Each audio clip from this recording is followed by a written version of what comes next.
Listen, Louet, I have a message for you. I have dreamed it many times in my empty lodge, the lonely nights. No, I mustn't listen. I honor you, Wais, but I must tend my fire, please. Hush.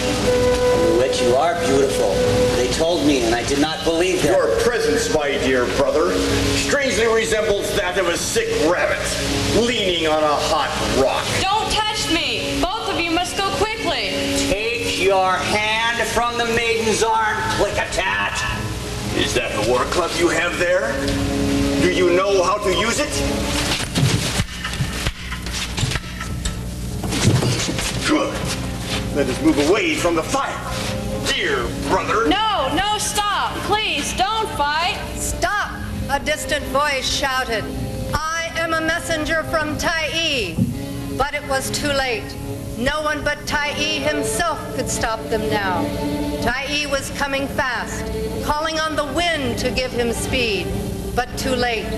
The sound of the battle swelled on the river and rolled louder throughout the mountains as Plick-a-tat and Wais snatched up huge stones to hurl at each other. Then Tai came, riding on the wind. His voice thundered above the thunders of the battle. Too late.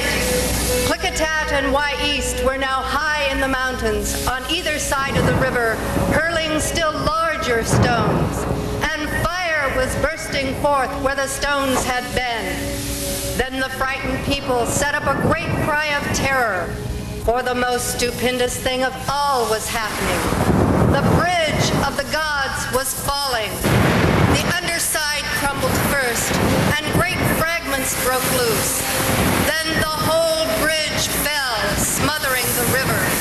The sound of it shook the earth and sky, and for a long time the echoes rolled and rumbled in the distance. Even Plick-a-tat and Wais were awed at what they had done. Tai came first to Wais. Wais, you have used the strength of the gods to quarrel over a woman, the way men do. I have done wrong. When I saw Louet, I forgot that I was a god. Do you know what punishment you deserve? I am ready for death. Not death. You are immortal. But you must stand where you are, Wais, until the end of time. Plick-a-tat, why did you fight Wais? There are two of us. There was only one Louet. You are elder, Plick-a-tat. Therefore, your punishment must be greater than Wais. A warrior dies but once. You are not allowed death, my son. And because you have been so stubborn and unrepentant, you will have Louet nearby so that you may see her beauty each day. But you cannot speak to her or stretch out your hand to her forever. Louet, this is very difficult for me. It is not your fault. But wasn't there a moment when you forgot your promise? That is true. When Wais stood beside my fire, I forgot I was old at heart and remembered only that I was beautiful. May I still tend the fire, Tai? No. I will teach the people to build their own fires so they will not have to depend upon borrowing coals. And this is your punishment, Louet. You will remain where you are, close to Plick-a-tat, but where you can see Wais across the river. Do not fear Plick-a-tat, for he cannot speak to you or lay his hand upon you. That is all, Louet. Wait, Spirit Chief. I can yet see Wais across the river. What image will he see of me? Very well. You have tended your fire these many years. You may remain beautiful, Louet. Forever? Forever. When morning came, the people saw the river pouring through the ruins of the bridge in long, foaming cascades. And far up in the mountains to the south, they saw a great peak standing alone in the forest, tall and slender and motionless, his head touching the clouds. White men call him Hood, but we know it is proud and calm Wais. And further in the mountains to the northwest, there stood a more angry mountain. It was Plick-a-tat, And to the people of the river, that is who he will always be, though white men call him Adams.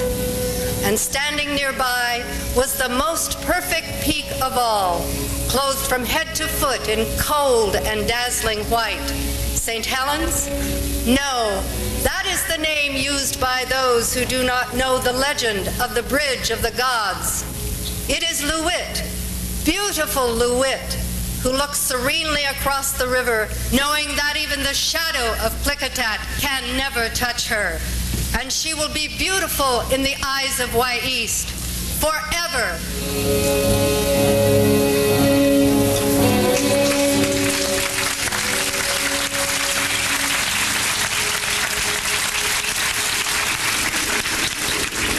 When we got back from searching for that waterway to China, which we never did find, by the way, we told the people about the high mountains, about the rivers, about the valleys, about the many Indian tribes all along the way. But you know, the thing that got them really excited was this little fella right here. Now all that Beaver wanted to do was cut down trees and make dams. But in England and Europe, people pay plenty for top hats made out of his little hide. And that meant money in the pockets of any man who could collect a mountain of them furs. So around about 1810, a feller by the name of Astor sent a ship called the Tonquin round the Cape. And up the coast of Oregon to do some trading. Stand by to come about. Aye, aye, Captain. Standing by to come about. Trim the mainsail. It's trimmed, Captain. Hard to starboard. Hold her steady. Steady as she goes. Stand by to haul in the mainsail. Mainsail standing by. Stand by to drop anchor. Anchor standing by. Haul in the main. Steady she goes. Steady, sir. Mainsail in, Captain. Drop anchor. Drop anchor. Rigging's carried. Here's the inventory request to Mr. Mackay. Thank you, laddie. Mr. Mackay. I've just gone to the inventory. When they're finished here at Vancouver Island, it looks like you can head back to Fort Astor with the full cargo. Then see to it that you fill the hold. We only have a few hours until the wind shifts. I don't want to prolong this voyage any longer than I have to, especially with the likes of you. Captain Thor! Mr. Mackay! Feelings mutual, I can assure you. Captain Thor! Natives approaching in canoes off starboard bow! They're bringing furs. Mr. Mackay, I suggest you attend to your duties so we can leave this godforsaken place quickly. Natives alongside! More canoes leaving shore! Mr. Mumford, Aye, Captain! take some men. Break out the muskets from below and have the men stand watch. Aye, Captain! Wait, aim! Strike out muskets and stand to! Mr. Mumford, Aye, Captain! signal them aboard.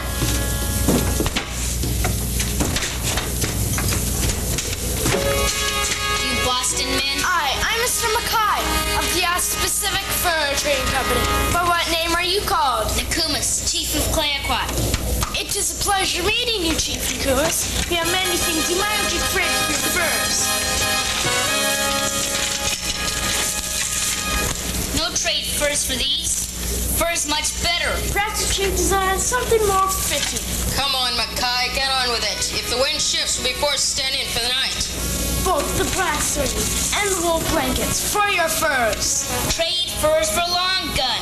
I'm afraid we're not permitted to trade guns for furs. Chief want long gun. Wind's changing, Captain! Stand by to make sail. Stand by to make sail.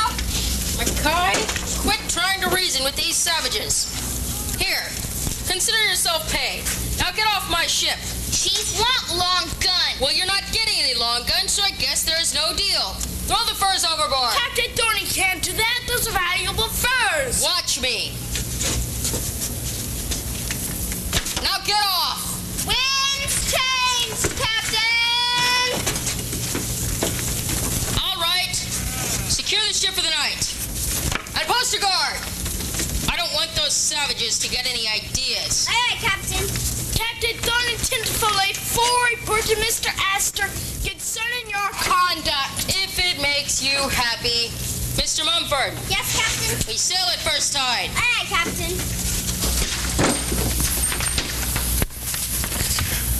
Well, that weren't the end of it. That night, Nakumas and his people slipped back aboard ship. By the time they were through, there was only 3 seamen left alive, and only because they managed to make it to shore.